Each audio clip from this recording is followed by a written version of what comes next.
We've spoken at length about the CHIPS Act for the past year or so on the rundown, and you know that we've been pretty big proponents of bringing semiconductor manufacturing back to the US.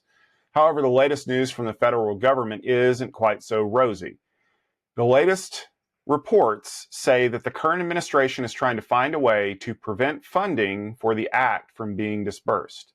Options floated have including firing all of the people at NIST who are responsible for sending that funding out because they were all considered to be probationary employees, as well as clawing back the funding for non-performance, which is the only way that that money can be clawed back by the government.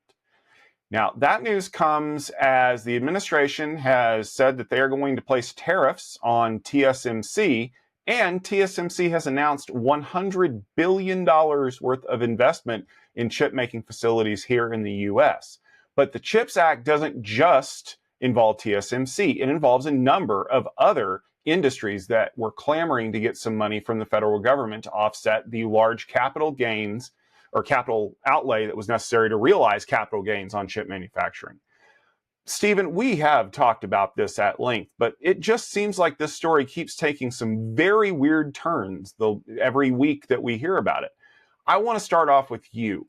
How do you feel about this report that the CHIPS Act could end up being put out to pasture, and how will that affect the people that were set to receive the money from it?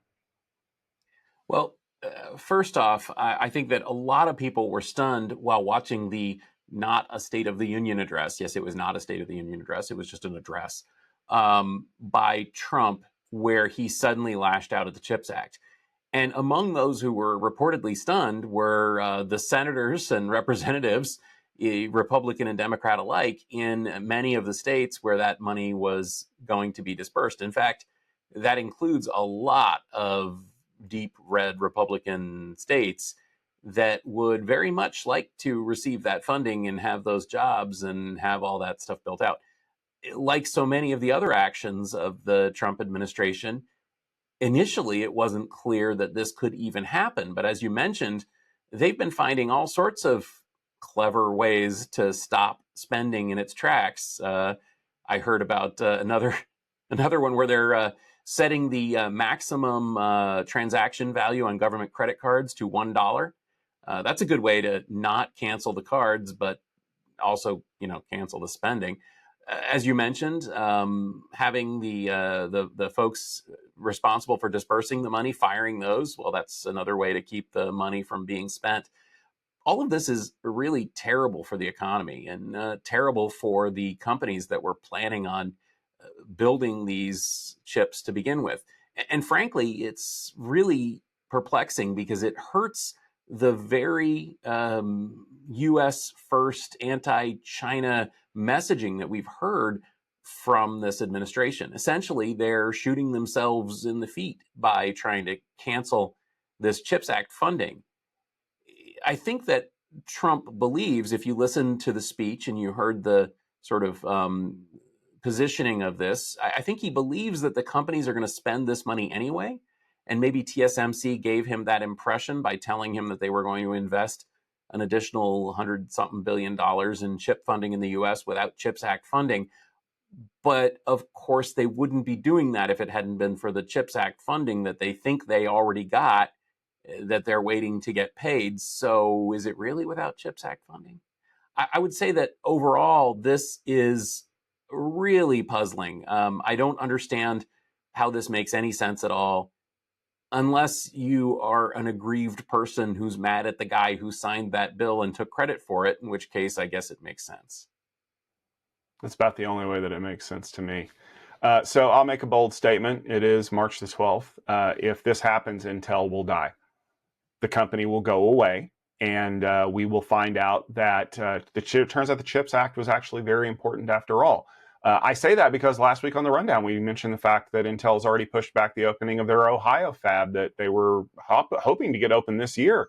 It's now not going to open until at least 2030, if not later than that, because, well, yeah, Intel's going through some financial issues right now. But remember, as we've said repeatedly, you don't just bless people with CHIPS Act funding and then tomorrow there's a new dollar store on the corner. Like, you have to build these facilities.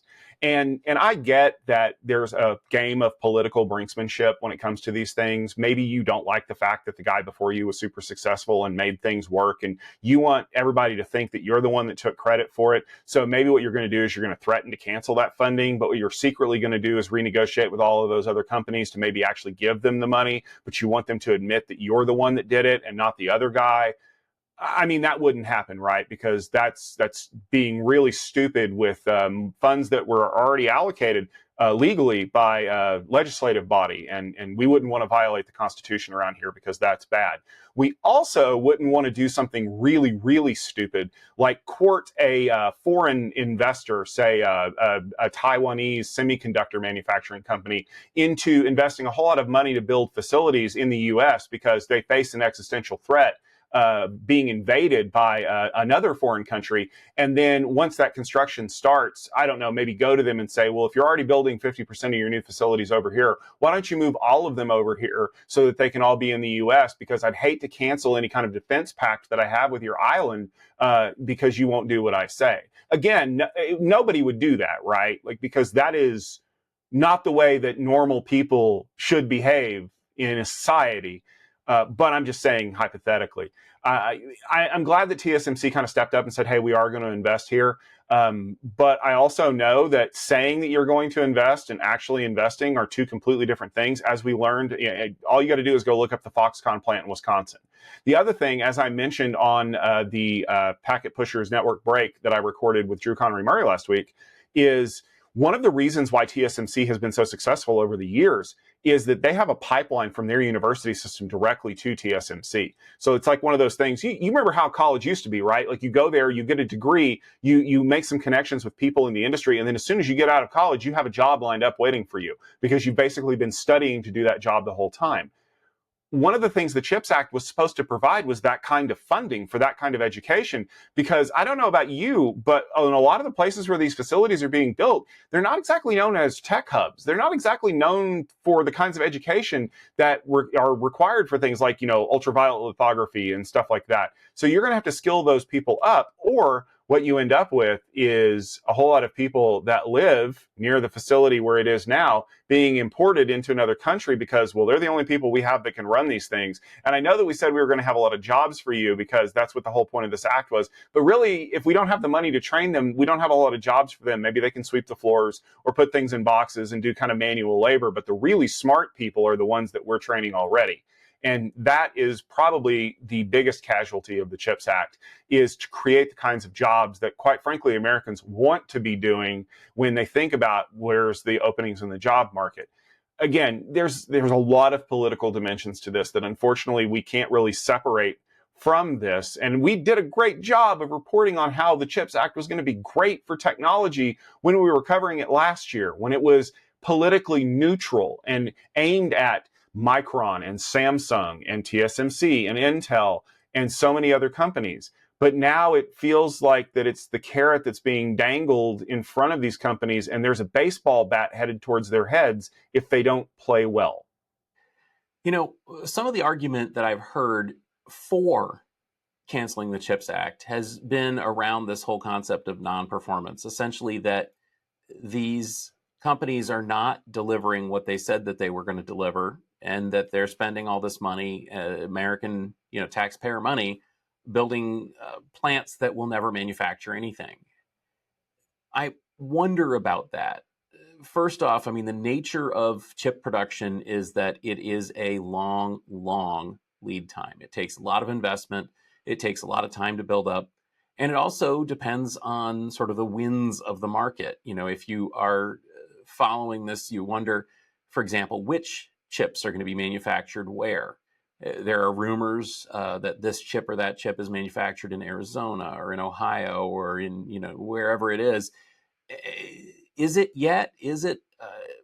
And what else is needed? We've talked about this as well. Packaging. I'm really glad that you brought up the education portion as well, Tom, because that also shows this long lead time that brings us into the ability to actually manufacture chips in one country versus another. But the thing that really kills me here is about this and so many other stories that were coming. And again, I don't want to be political about this. If you watch me on the Textron gang, you know that I'm kind of the neutral, middle of the road guy in a lot of those conversations. Uncertainty is a killer for businesses, especially businesses that are making huge investments.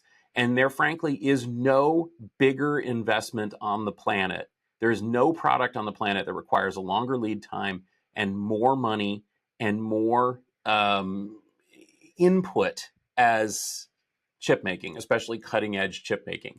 It is literally humanity's most important product. In order to create that, we need certainty. And unfortunately, what we're seeing out of Washington is not just not certainty, but anti certainty. We're seeing people, we're seeing commitments pulled back. We're seeing threats and then take away the threat and then give the threat again and then take away the threat on a whim on a daily basis. That kills investment. Absolutely. If I was a monopoly man, blue blooded, fancy pants investor, there is no way I would invest in an economy that runs at the whim and as the wind blows, like this one. And this is really that's why the Chips Act pushback from Trump was really so damaging, because no company in their right mind would put hundreds of billions of dollars behind something that could be shut down on the whim of somebody in such an unpredictable way. What we need is bipartisan certainty around investment, around commitments, around treaties, around tariffs, around so many things in order to build the economy and in order to build businesses. And again, this is my CNBC, Fox News hat on. We need certainty. If you're making Jim Cramer cry about whims and uncertainty and tariffs, you're doing it wrong. And that's what's happening here. And the CHIPS Act is the biggest thing that they could possibly screw up, and they're screwing it up.